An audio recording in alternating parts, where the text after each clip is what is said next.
עשו על זה מזוזה. כתבו מזוזה.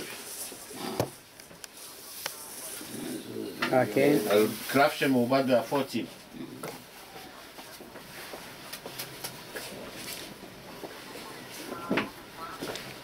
זהו, ברוך השם. הכל בסדר. זה הפוצים לחום. שאינו מזוזה. ישר כוח. שאינו מזוזה. יפה מאוד, נשמע מזוזה. מי הכותב מהספר? הוא הספר. ישר כוח. כותב יפה. אני אמרתי לו שיעשה את הלמדים פחות מחצי. יפה מאוד, שאינו מזוזה. סבא שאינו. יפה, טוב יפה. זה מעובד בהפוצים. כן, כן. יש פה שתי מזוזות שלי. זה שלם. כמה זה עולה?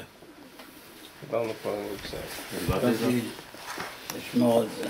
שתי מזוזות שלי לך. מביא לך שתיים. דאבה סונס ומשלם. כן, נתן את זה. זה אבא שלנו. כמה 300 שקל המזוזה. זה הכל? זה רק הספר. 300 שקל הוא לוקח על מזוזה. 600 שקל צריך לתת לו. זה התיות לא אמורות לקפוץ מזה? צריך לדעת לכתוב. כן, לכתוב. תחזיק טוב מאוד. זה אמור להחזיק? כן. הקלף הוא כתב או עבודת יד? כן, כן. הקלף זה... האחריות על הקלף זה שלי. אין פה? זהו.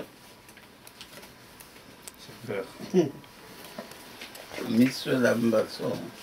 על מצווה זה לשלם אומר. הוא עושה את הקלפים והוא עושה את הספר. ישר כוח.